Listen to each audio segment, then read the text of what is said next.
together?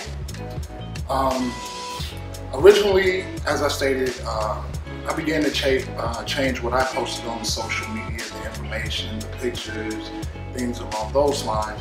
And I was working in corporate at the time, and I saw that a lot of my European co-workers and associates began to act a little different because of the things that they were seeing me post on social media.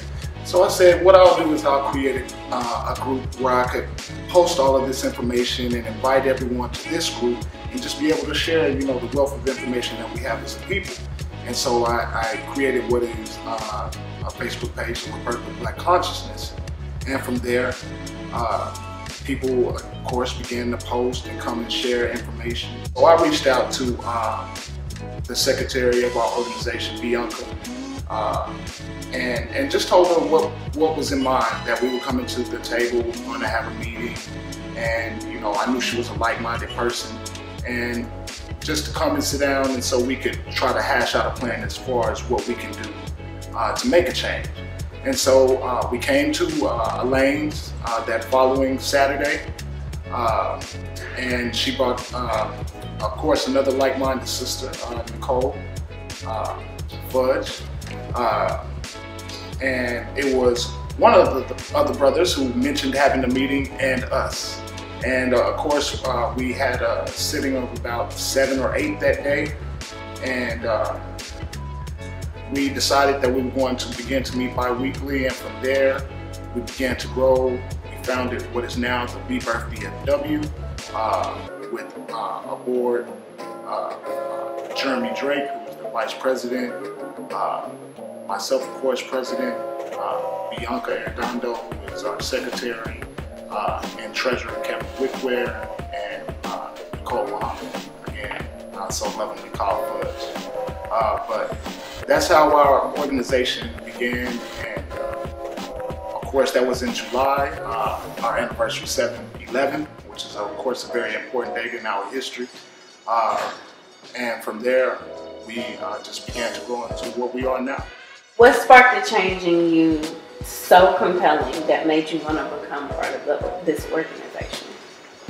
It started out with the Trayvon Martin trial, how it went, and then immediately after that, what happened in Ferguson, it was just like, enough's enough. And then, as you all know, with social media, you can explain your emotions in real time.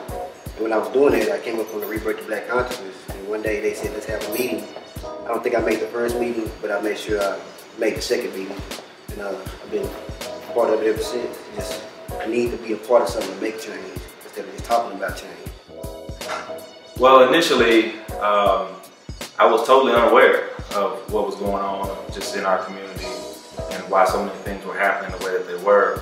And I ran across some literature, a brother by the name of Dr. Claude Emerson, and just in listening to his lectures and reading some of his materials, I realized that we did absolutely need to make a change and become more self-reliant. And at that point, I began to search other materials, and I ran across a group that was talking about some of the things that we needed to change. And once I saw that, I paid more attention to it, followed it a little more, and then I started to see some people who actually wanted to do something, like I did. And at that point, I began to follow up with them, and we connected in that way. That we want to actually do something as opposed to just talking about doing something. It was a culmination of things. Trayvon Martin case was a really big deal in my house. And then I realized from that I wasn't really raising conscious children. I grew up in a very community activist-based home. My grandparents were in South Dallas all the time. I was in board meetings and town halls, and I didn't give that to my kids. And once I realized that, I really was like, I have to do something. And so linked up with Bianca and Q at the Rebirth movement, and everything else just kind of fell into place. Well, Trayvon Martin, I have 4 sons.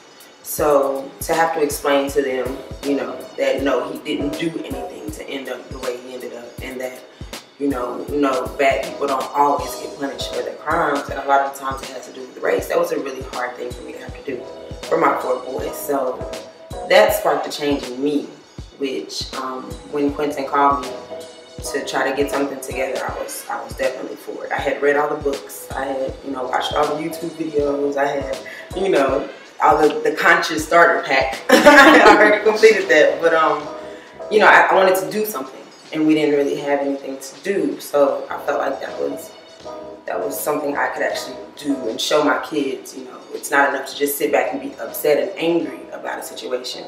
You have to actually go out and try to affect change. And that's what Rebirth offers me.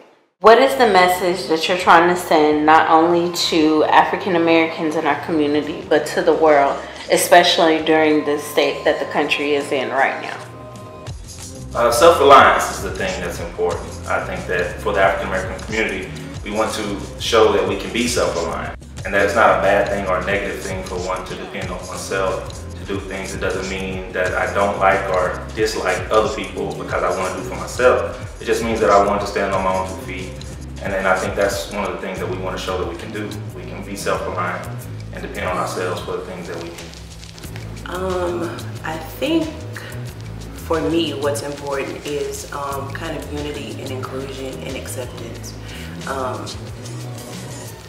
There's a lot of disconnect in our community, and we've created these socioeconomic disparities amongst ourselves, class, color,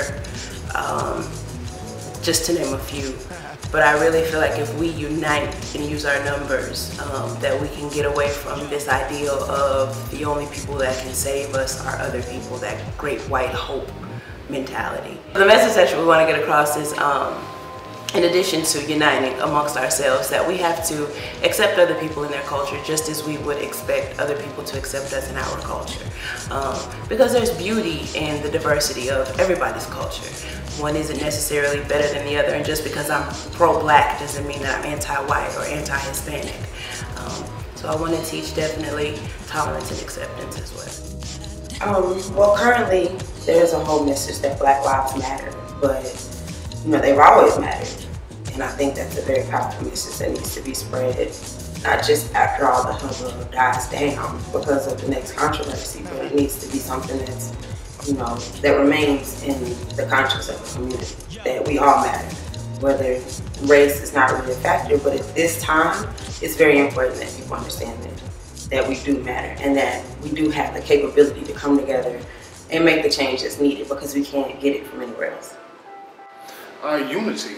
We all need to unite, break down these barriers, regardless of what they are, religious barriers, whatever your beliefs are. Let's come together as a people. We're great people. We need to take back our images and re-own who we are. We're tired of being defined by what society says we are and the images that they display on TV, but it's up to us as a people to get out here and change these things. So we need to unite, not have a effort on this side and an effort over here and an effort up there and an effort down here. We all need to come together and strive for what we all feel is right. And right now, at this point in time, we are so separated, and it is our goal as an organization to be that organization for other organizations. So if you're working towards defense, if you're working towards education, helping them, so whatever the case may be, we want to work with you. We want to co-labor with you. We want to be that organization that is the true definition of nation building. My main purpose for this organization is to dispel the myth that black people can't do it on their own.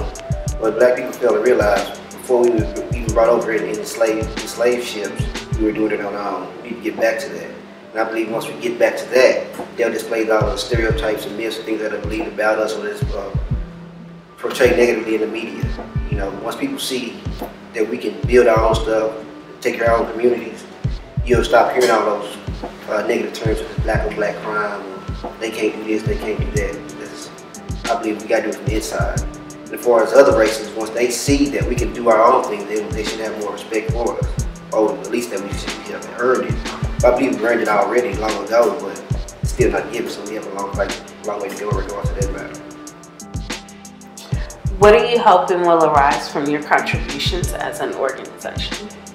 Absolutely, change and hope would be the two things. Change in the way we're viewed, in the way we see each other, in the way we treat each other, in the way we're treated, and then hope for my kids, their kids, and I hope that it'll be better for them. Even though it may not, we may not see the change, but I'm hoping the organization can start something that can ripple outward. Change. I know it comes with time, but a change. That's what I got into this for, and if I can make a small change, a big change, whatever it is, that is my goal, is to make some sort of change. I've sat around for a long time being part of the problem. I want to be part of the solution. So if I could create any sort of change, whether it be in a young man's life, young woman's life, whatever the case may be, I just want to be a part of that change. I want this organization to definitely be a catalyst for change, and to start a dialogue amongst all of the groups that are underserved and underserviced. And I think once we start that initial dialogue, then we'll move forward with progress. I hope that we'll begin to build the infrastructure that's needed for us to be self-reliant. Oftentimes people become conscious, but then they don't really have a system to plug themselves into. And so we're trying to create a system where others can plug in and add to the self-reliance that we want to maintain and create for everyone, our people. I hope to inspire a change. Just change the people that see us doing this thing, how we're doing it as a one unit, and I hope to inspire other groups to either join or do their own thing, or just be better as a person. Not a black, white, Mexican person, just a person, period. Once we get to that level where we can dispel all the colors and the races, I think the world will be a better place. So how can others get involved? Well, we are a millennial revolutionary group, so we have all types of social media. RebirthDFW.org. Also, our Facebook is the Rebirth DFW, and our Twitter is _Rebirth_DFW. The message that we want to get across, again, to me, it's unity. We have too much separation as a people. You over here, we're over here, this religion, that religion. We need to all get together on one accord in the name of Black Empowerment. Do you want exposure? Do you have a music video? Do you need the Real Talk Zone at your spot? Don't hesitate to give us a call and contact us at the Real Talk Zone at gmail.com. See you when we get there.